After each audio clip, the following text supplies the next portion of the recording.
जैसे कि आप सभी को पता है, लोकसभा चुनाव का बिगुल बज चुका है और हर एक कैंडिडेट अपने नामांकन करने जा रहे हैं। और अभी हम मौजूद हैं नागपुर में, जहां पे कांग्रेस के कैंडिडेट विकास ठाकरे अपना नामांकन करने के लिए जा रहे हैं। और साथ ही अनेकों जो लोग हैं, यहाँ के नागरिक हैं, उनके समर्थन में आए हुए हैं। पूरे नागपुर के लोग यहाँ पे समर्थन में आइए, आप देख सकते हैं कि हमारे पीछे कितनी लंबी जुलूस लगी हुई है।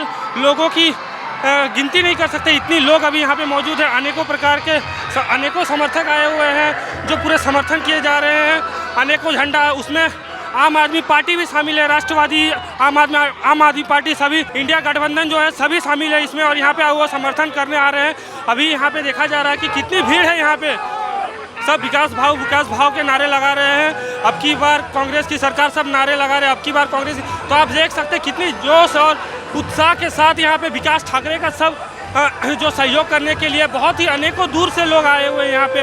मला वाटतं हे सर्व कार्यकर्ते स्वेच्छेने आलेले आहे, कुठलंही सक्ष प्रदर्शन नाही। ही कार्यकर्त्यांची लढाई आहे आणि ही लढाई एका विचारधारेची लढाई आहे। ज्या विचारधारेनं या देशामध्ये लोकशाही संपुष्टात आणण्याचा विचार मनात ठेवला आहे, त्यांच्या विरुद्धची लढाई आहे। आणि या नागपुरातली जनता, प्रत्येक पार्टीचा माणूस आणि सामान्य माणूस ही लढाई लढणार आहे।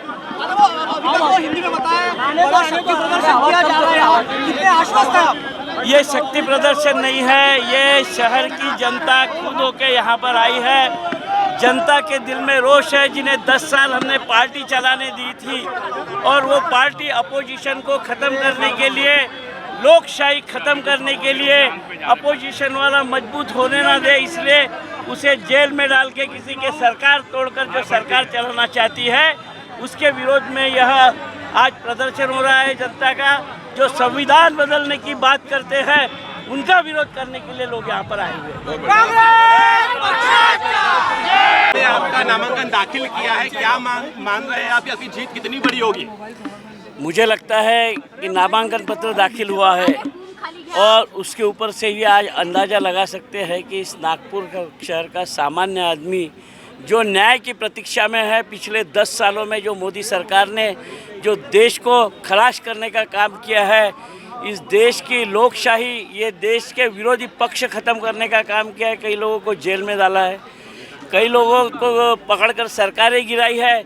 और ये नंगा नाच पूरा देश की जनता अपने आँख से देख रही है, जिन्होंने 10 साल पहले मोदी सरकार को यहाँ पर बिठाया था।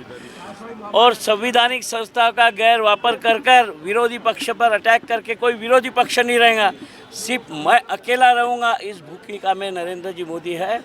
और सारे देश की जनता इनके खिलाफ है, सारे देश के पक्ष एक साथ लोकशाही बचाने के लिए, संविधान बचाने के लिए ये चुनाव लड़ रहे हैं। ये विचारधारा का चुनाव है।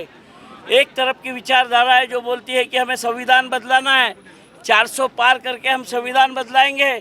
और कांग्रेस और उसके सब साथी लोग बोलते हैं कि संविधान की हमें रक्षा करना है, इस देश में लोकशाही साबित रखना है, आम आदमी को न्याय देना है, आम आदमी की ज़रूरतें पूर्ण करना है। इसके ऊपर ये चुनाव है। नितिन गडकरी जो है वो विकास के मुद्दे पे चुनाव लड़ रहे हैं यहाँ पे, लेकिन आप कह रहे हैं कि आपने विकास करके उपकार नहीं किया, ऐसा क्यों कह रहे हैं आप? मुझे लगता है कि जो भी जनप्रतिनिधि चुनकर आएगा, 10 साल पहले इस नागपुर में 4 बार सांसद विलास मुत्तेमवार साहब थे, विलासराव जी देशमुख राज्य के मुख्यमंत्री थे। मैं भी इस शहर का उस ज़माने में मेयर रहा करता था। इस शहर में विकास की शुरुआत किसने की?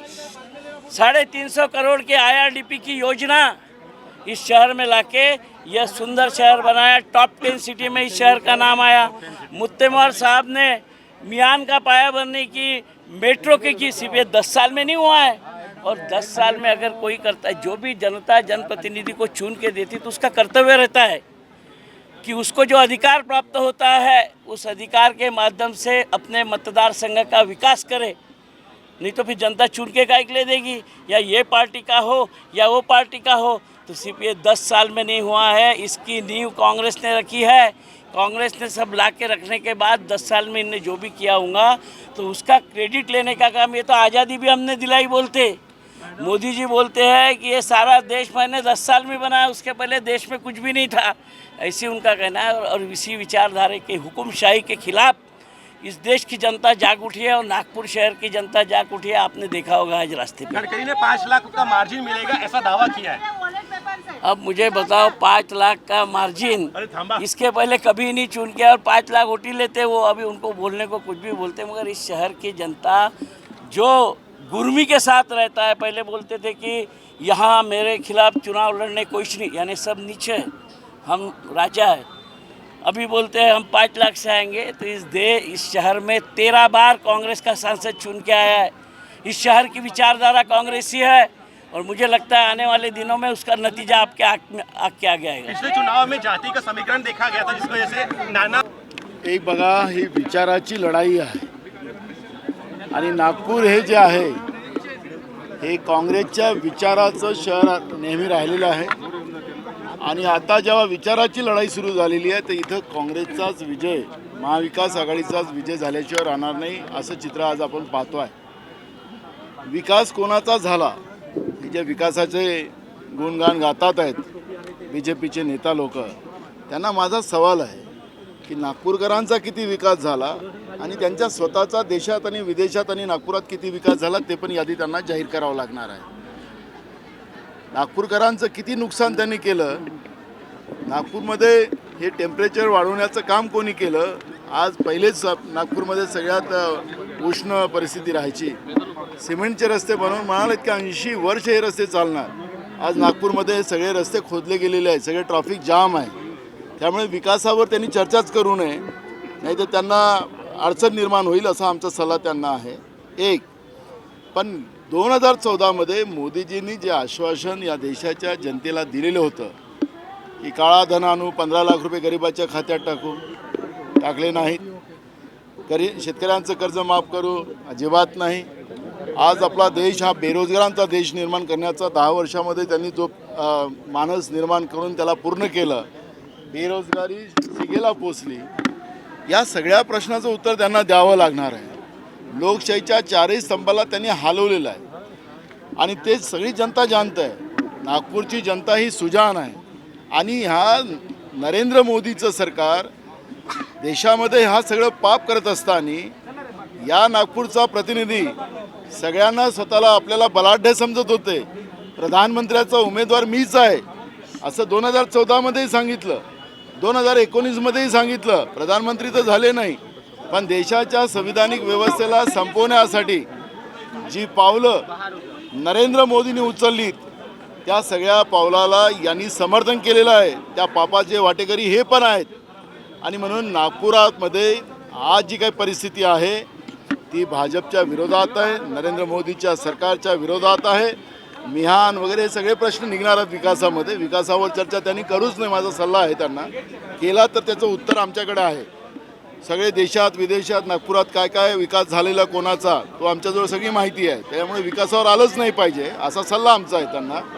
पण तरीसुद्धा आणली चर्चा तर विचारावर चर्चा आणावी। काय संघाने, काय भाजपनी, काय या देशावर 10 वर्षामध्ये या व्यवस्थेला कसे 3-13 वाजवले त्या सगळ्या विषयावरची चर्चा आम्ही करू आणि भाजपला कशासाठी मतदान करायचं। महागाई कमी केली, बेरोजगारी संपवली, शेतकऱ्यांना न्याय दिला, असं कुठलंही चित्र आज नाही। उलटी गरिबी या देशामध्ये वाढवली आणि मुठभर लोकांना श्रीमंत केलं।